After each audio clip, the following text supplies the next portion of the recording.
네, 안녕하십니까. 김 선생의 서울 이야기를 진행하는 강사 김효입니다. 이번 시간에는 마포에 대해서 좀 말씀드려 보도록 하겠습니다. 마포의 원래 명칭이 삼계내로였다는 걸 여러분들 혹시 아시는지 모르겠는데요. 이 마포라고 하는 말의 유래가 어떻게 됐는지를 한번 따져보도록 하겠습니다. 자, 여러분들이 잘 알고 있는 서울의 이 한강은 시대별로 다양한 명칭으로 불려졌었는데요. 백제만 하더라도 웅리하라고 이렇게 불렀고요. 고구려에서는 아리수, 신라에서는 한산하 이렇게 불려지던 것이 고려시대에 와서는 열수라고 하는 명칭으로 이렇게 사용이 되었고요. 조선시대에 와서는 경강이라는 명칭이 통칭되는 것이었다고 보시면 되겠습니다. 그리고 그 외에 지금 이 한강진 지역은 한강이라든지 양화진 지역에는 서강 등의 지역적으로 이런 명칭들이 함께 사용되었다라고 보시면 되겠습니다. 크게 이 경강, 이 조선시대의 서울이었던 이 한성에 흐르는 강인 이 경강은 크게 구분을 해서 이 용산 일대를 이렇게 기준으로 해가지고 그 아래 지역은 아랫강, 위쪽은 윗강, 상류 지역은 윗강이라고 이렇게 얘기를 하게 되는데, 그럴 수밖에 없는 것이 물의 흐름도, 즉 이 수하 지역에만 하더라도 밀물의 영향, 바닷물의 영향을 받는 지역이기도 하고, 또 강폭이 넓고 강 수심도 깊은 지역이라면 이 수상 지역의 경우는 암초가 많고 물살이 센, 그리고 강폭이 좁은 지역이라서 이렇게 구분이 되었었다고 보시면 되겠고요. 그래서 오늘날의 용산, 서강, 마포, 망원 합정 지역이 바로 이 수하 지역에 해당이 되었다고 볼 수가 있겠습니다.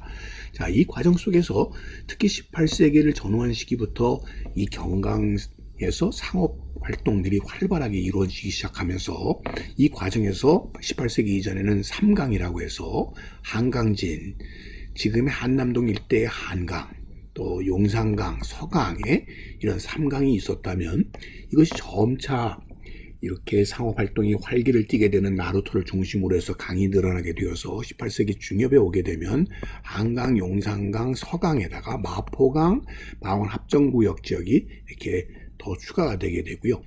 18세기 후반에 오게 되면 세 개가 더 늘어나게 되니 바로 둥어포, 뚝섬, 서빙고 이런 것들이 늘어나게 되는데, 이 과정 속에서 급부상하게 되는 것이 바로 이 마포다 이렇게 볼 수가 있겠습니다. 자, 여러분들 지금 한강에 있는 많은 다리들이 예전에는 그 자리에 나루가 있었다라는 것을 반증해 주고 있는데요. 특히 바로 이 지역, 이 아랫강 지역에서도 용산, 마포, 서강 지역이, 그 중에서도 이 마포 지역이 그 중심에 있으면서 특히 상업의 발달의 중심이 되었었다는 것이죠. 그러다 보니까 이 용호라고 불렸었던 지금의 용산나루, 그 다음에 마호라고 불렸었던 마포나루, 서호라고 불렸던 서강나루가 있는 지역이 합쳐져서 삼계나루라고 하는 명칭으로 사용이 되게 되었다는 것이라, 이 마포의 유래에서부터 찾아볼 수가 있겠습니다. 삼계나라는 것은 사실 세 개의 나루가 있었다는 얘기인데, 그것이 바로 용호, 마호, 서호였다는 것이죠. 이게 묶여져서 3개였는데 이 석삼자 3개가 한자화 되는 과정에서 이 석삼자 대신에 3배의 마자를 쓰게 되었다는 것이죠. 그러다 보니까 오늘날 삼포라고 불려졌어야 될 것이 엉뚱하게 이렇게 마포로 한자화 되게 되어 오늘에 이르게 되었다라는 것이 정설로 이렇게 자리 잡고 있다고 보시면 되겠습니다. 자, 그러다 보니까 바로 이 마포를 중심으로 해서 서강과 용산 사이, 이 합쳐져서 이 삼강을 합쳐서 오늘날의 마포라고 불리우게 되었고, 이게 바로 이 삼계였다라고 보시면 되겠습니다. 자, 와우산 자락의 이 서강나루와 노고산 자락의 삼계나루, 즉 마포나루와 용산의 자락의 용산나루, 이 합쳐져서 이것이 삼계나루가 되었고, 그 중심에 있었던 마포라고 하는 것은 19세기 초에만 하더라도 매일 50여 척의 상선이 드나드는 가장 해운의 중심을 이루게 되었다라고 보시면 되겠고요. 그러다 보니까 오늘날 마포, 새우젓 장수, 서울 깍쟁이 이런 말의 지원지가 되게 된 것이 바로 이 삼계나루 마포라고 보시면 되겠습니다. 특히나 이곳이 강폭이 넓고 수심이 깊어서 큰 배들이 드나들 수 있는 곳이다 보니까 경강의 중심 포구가 될 수밖에 없었고 300톤 이상 된 큰 배가 정박을 할 수 있었고 200척 이상의 배가 동시에 정박할 정도로 대단히 넓을 뿐만 아니라 조수 간만의 차도 그다지 크지 않았었기 때문에 쌀, 소금을 비롯한 7개 시장의 유통 기능이 바로 이 마포나루, 3개 나루의 중심이 되었다라고 보시면 되겠습니다. 당시 그러면 이 마포나루의 위치는 어떠했을까? 지금 이 마포대교 옆에 유수지가 있습니다. 바로 이 유수지 자리가 바로 예전 3개 나루의 중심이었다라고 보시면 되겠고요. 마포나루 쪽에서 이렇게 바라다 보게 되면 지금은 이제 아파트 지역으로 이렇게 바뀌어 버리게 되었습니다만 바로 유수지가 이 지역에 있었던 것이고 예전의 모습은 이런 모습이었다는데 현재에서는 그런 모습을 전혀 찾아볼 수가 없겠습니다만 다만 이 3개포구라고 하는 이 표지석만을 통해서 그래서 지금 나들목을 통해서 이 뒤편이 유수지가 되겠고요. 바로 이 마포 유수지 나들목을 통해서 그 밖에 3개포구라고 하는 표지석을 통해서 그 위치를 우리는 비정해 볼 수밖에 없다라고 보시면 되겠습니다.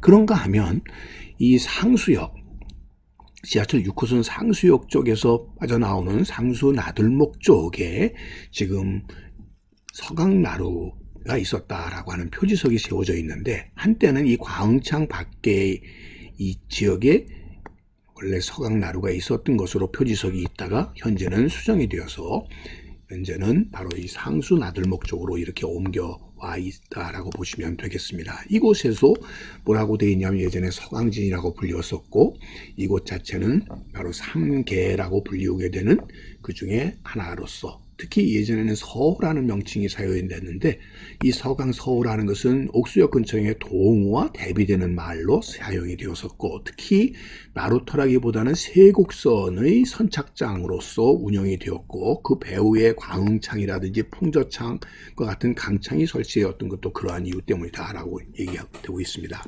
또 하나 들을 수 있는 것이 바로 용산 나루가 되겠는데요.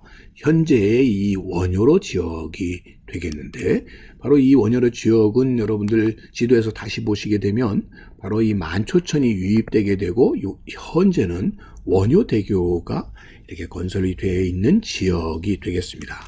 바로 이곳에 만초천이 있었던 이 지역을 중심으로 하는 지역에 용산 나루가 있었고 예전의 모습을 통해서 용산 나루가 얼마나 대단했는지를 우리가 확인해 볼 수가 있는 것이죠. 다시 한번 정리를 해보게 되면 와우산 자락의 서강나루, 노고산 자락의 3개나루, 용산 자락의 이런 용산 나루 등이 하나로 합쳐져서 한때는 3개나루라고 불렀고 그 중심에 바로 이 3개나루, 마포나루가 있었다 이렇게 볼 수가 있는 것이죠. 자, 당시에 얼마나 번화했었는지를 이 사진을 통해서 다시 한번 확인해 볼 수가 있겠고요. 자, 물자가 이렇게 활발하게 거래되었었던 3개나루터의 흔적은 현재는 이렇게 강북 강변도로가 놓여지게 되었고 한강 제방이 쌓이게 되면서 이런 둔치가 설치되면서 예전의 나루터의 흔적들은 전부 찾아볼 수가 없게 되어버렸고 그곳 너머의 밤섬을 바라보는 사이에 또 마포대교가 놓였고 서강대교 등이 놓여지면서 이 옛 모습을 찾아볼 수 없는 여의도의 변화된 상황 속에서 결국 이 마포나루의 어떤 영화는 이제는 더 이상 그 흔적을 찾아보기 어렵게 되지 않았나 싶습니다. 자, 한때 19세기까지 최대의 경강 교역의 중심을 이루었었던 마포 이 3개 나루터에 대해서 오늘도 꽃밭을 가꾸는 김 선생이 말씀드렸습니다.